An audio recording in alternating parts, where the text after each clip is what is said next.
Hi everyone. अकाउंटेंसीज की classes तो हम स्टार्ट कर ही चुके हैं। टर्म सेकंड सर पे, बोर्ड के एग्ज़ाम सब आ भी चुके हैं, लेकिन कोरोना ने एक बार फिर से हमें घर पे बैठा दिया है। हमारी ऑफलाइन क्लासेस बंद हो चुकी है, तो हमें ज़रूरत है अब फ़िलहाल हमारे सिलेबस को अपडेट करने की, because we need to be prepare for our boards exam, for our annual exams. Accountancy का सिलेबस तो स्टार्ट कर चुके हैं, आइए शुरू करते हैं इकोनॉमिक्स का सिलेबस, ताकि जब भी सीबीएसई फाइनल एग्ज़ाम्स का नोटिफिकेशन अप टू डेट करे या पब्लिश करे, उससे पहले पहले हम हमारा सिलेबस करके उसको रिवाइज भी कर चुके होंगे। I am with you, so please give your concentration to this white board. जैसा कि मैं पहले भी बता चुका हूँ, दो बुक्स लगती है हमारी। एक इंडियन इकोनॉमिक्स के नाम से है, तो इंडियन इकोनॉमिक्स का एक चैप्टर अपन पहले भी कर चुके हैं, एम्प्लॉयमेंट एंड अनएम्प्लॉयमेंट का। सेकंड चैप्टर जो हमारा है वो इंफ्रास्ट्रक्चर को लेकर के। मैं आपको बता देता हूँ, ये 3 चैप्टर रहेंगे इंडियन इकोनॉमिक्स के। एक तो रहेगा employment and unemployment, recently we have completed that. उसके बाद ये चैप्टर आता है इंफ्रास्ट्रक्चर, और उसके बाद आता है सस्टेनेबल डेवलपमेंट। ये 3 चैप्टर्स मिला करके कंप्लीट करते हैं 12 मार्क्स को। आइए देखते हैं इंफ्रास्ट्रक्चर के बारे में। जैसा कि मैंने यहाँ पे लिखा है, it refers to support system of economic and social development of a country.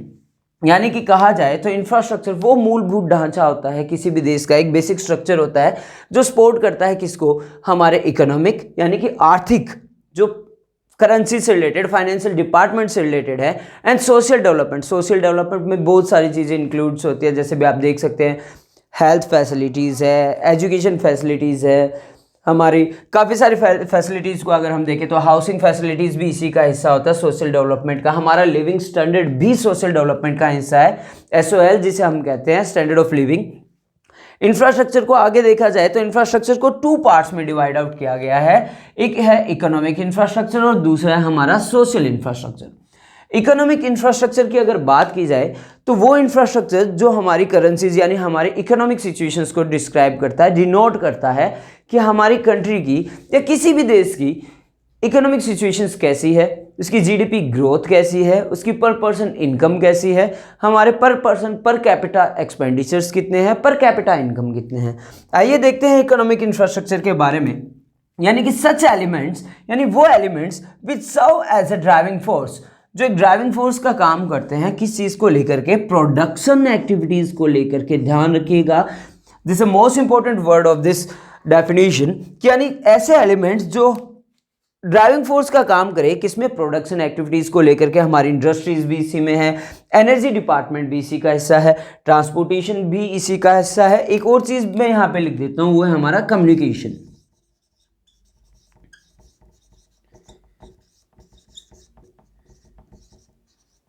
Communication अगर हम बात करें, जैसे आपने देखा होगा रिसेंटली हमने लैंडलाइन से स्टार्ट किया था, फिर हम 2G पे पहुंचे, 3G, 4G, 5G। फिलहाल हमारा जो देश है, हमारा देश ही क्या पूरी दुनिया कम्युनिकेशन लेवल पे हर दिन एक नई खोज करती चली जा रही है। तो एक तरीके से जो भी एलिमेंट्स, किसी भी देश के वो एलिमेंट्स जो इंफ्रास्ट्रक्चर को मजबूत करे, किस चीज़ को लेकर के, इकोनॉमिक इंफ्रास्ट्रक्चर को, यानी हमारे पैसे की इनकम को बढ़ाए, हमारे इनकम रिसोर्सेज को बढ़ाए।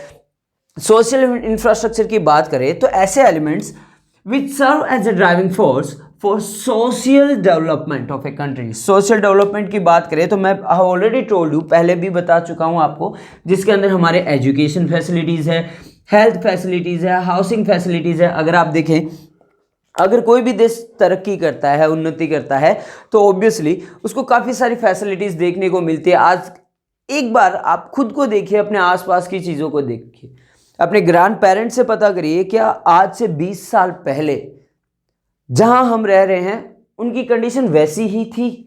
क्या उतनी फैसिलिटीज़ उनको भी मिला करती थी जितनी हमें मिल रही है? क्या वो सारे बेसिक एलिमेंट्स, क्या वो सारे बेसिक फैसिलिटीज़, क्या वो सारे बेसिक सेफ्टी सिक्योरिटीज़ उनको प्रोवाइड थे जो आज हमें हैं? Obviously will get a answer that no. क्यों? क्योंकि उस वक्त ना तो हमारा इंफ्रास्ट्रक्चर इतना मजबूत था, और ऑब्वियसली था भी तो वो उस वक्त के अकॉर्डिंग था। जैसे जैसे देश तरक्की करता है, यानी समय बदलता है, इंफ्रास्ट्रक्चर हमेशा बदलाव की आवश्यकता को महसूस करता है। You always face a bit change or a bit progress in our infrastructure. Now, look about the importance of infrastructure. अगर हम यहाँ देखें कि किसी भी देश में इंफ्रास्ट्रक्चर की क्या ज़रूरत पड़ती है? किसी भी देश के इंफ्रास्ट्रक्चर को मजबूत होने में या फिर किसी भी देश के इंफ्रास्ट्रक्चर को मजबूती के लिए किन किन चीज़ों की ज़रूरत पड़ती है या उनसे हमें क्या बेनिफिशियरीज अवेलेबल होते हैं? तो पहले अगर अपन देखें तो इकोनॉमिक डेवलपमेंट। अगर किसी देश का इंफ्रास्ट्रक्चर इतना मजबूत है कि उसके पास डेफिसिट्स कभी नहीं हो, उसके पास हमेशा सरप्लसेस अवेलेबल रहते हो, उसके पास हमेशा रिजर्व स्टॉक्स अवेलेबल रहते हो, जनरल रिजर्व्स अवेलेबल रहते हो, बफर स्टॉक्स अवेलेबल रहते हो, तो ऑब्वियसली उस देश को फ्यूचर में किसी भी पैंडेमिक, किसी भी एपिडेमिक या किसी भी इमरजेंसीज का सामना करना पड़े तो वो कभी भी पीछे नहीं हटेगा। नेक्स्ट अगर अपन देखें तो इंफ्रास्ट्रक्चर की इंपॉर्टेंस में एक सबसे इंपॉर्टेंस हमारी आती है, वो है बेटर क्वालिटी ऑफ लाइफ। आज आप देख रहे हैं कि at the present time we all are having multimedia cell phones, laptop, bikes, cars, everyone is having iPhone in his और इन हर हैंड।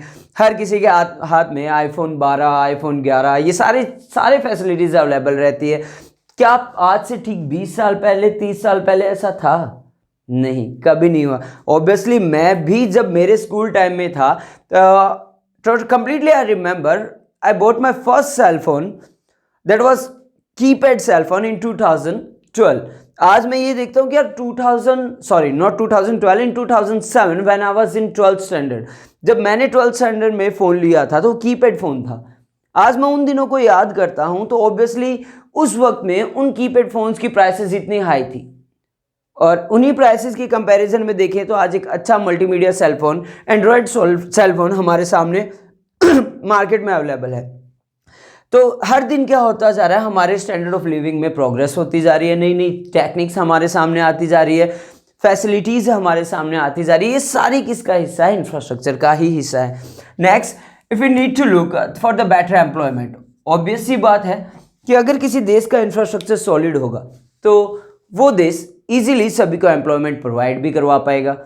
जैसे अभी आपने रिसेंटली आप नोटिस कर पा रहे होंगे कि यहाँ से मोस्टली स्टूडेंट्स 12th करके या पंजाब से मोस्टली स्टूडेंट 12th करके या 10th करके स्टडी वीज़ा पे कनाडा, यूके, यूएस यहाँ के लिए माइग्रेट कर जाते हैं। क्यों?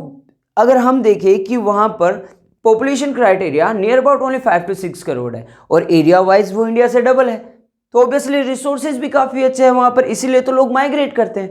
तो अगर यही चीज़ें, हमारा इंफ्रास्ट्रक्चर अगर इतना सॉलिड होता जाएगा तो हमें भी माइग्रेट करने की ज़रूरत ही नहीं पड़ेगी। फॉर बेटर एम्प्लॉयमेंट, जितना अच्छा इंफ्रास्ट्रक्चर उतने ज़्यादा एम्प्लॉयमेंट्स, हर किसी के पास रोज़गार होगा, हर किसी के पास जॉब होगी, एवरीवन विल हैव हिज और her own job, they can earn easily. और ऑब्वियस सी बात है कि हर बंदे के पास अगर जॉब होती है तो उसका अर्निंग सोर्सेज बढ़ेंगे, अर्निंग सोर्सेज बढ़ते हैं तो घर में पैसे आएंगे, and if we are having the incoming the cash flow at our home तो definitely will expand them more, will spend them more. हम उनको और मार्केट में खर्च करेंगे, हम हमारे स्टैंडर्ड ऑफ लिविंग को बढ़ाएंगे, इंफीरियर गुड्स को डिक्लाइन कर देंगे, महंगी चीज़ों को अपनाने लग जाएंगे, हमारा लिविंग स्टैंडर्ड बढ़ने लग जाएगा, हम ब्रांड्स को प्रेफर करने लग जाएंगे।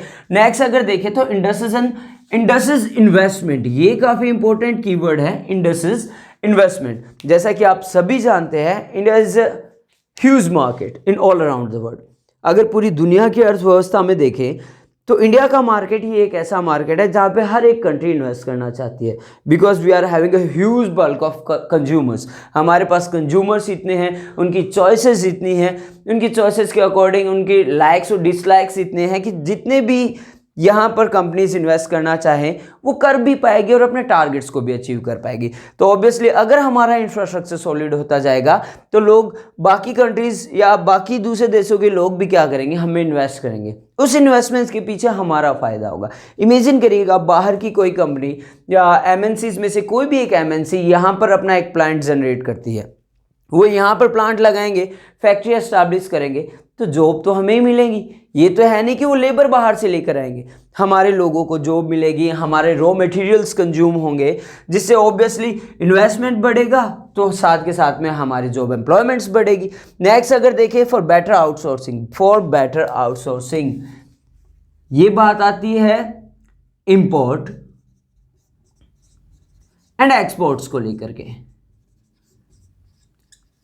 As I already told you that India is having a huge market, हमारा इतना बड़ा मार्केट है कि यहाँ के आउटसोर्सिंग भी देखें तो इंडिया के जो रॉ मटेरियल्स है, हैंडीक्राफ्ट्स है, हमारे मेड प्रोडक्ट्स, जितने भी प्रोडक्ट्स हैं वो ऑल ओवर वर्ल्ड फेमस है। तो आउट ऑफ इंडिया भी काफ़ी ज़्यादा डिमांड है हमारे प्रोडक्ट्स की, हमारे मैन्युफैक्चर्ड गुड्स की। तो इंफ्रास्ट्रक्चर जितना ज़्यादा सॉलिड होगा हमारे एक्सपोर्ट्स उतने बढ़ेंगे। अगर हमारे एक्सपोर्ट्स बढ़ते जाएंगे तो ऑब्वियसली हमारे पास क्या होने वाला है इस चीज़ को बताने की मुझे आपको ज़रूरत नहीं है, जितना मैं जानता हूँ, because you all know it very well. जितने ज़्यादा एक्सपोर्ट्स बढ़ेंगे उतनी ज़्यादा हमारे पास फॉरेन करेंसीज आएगी। और ये ऑब्वियसली हर एक इकोनॉमिक, हर एक अकाउंट्स के स्टूडेंट को पता होता है कि जितनी ज़्यादा फॉरेन करेंसीज का रिजर्व हमारे पास होगा उतनी ज़्यादा हमारे देश की तरक्की होगी। This chapter will continue with the second part also. ये चैप्टर 2 पार्ट्स में चलेगा, एक पार्ट अपन देख चुके हैं। So please be in touch, keep concentrating about your studies, just wait for the next part. Thanks a lot, see you tomorrow, stay safe, stay at home.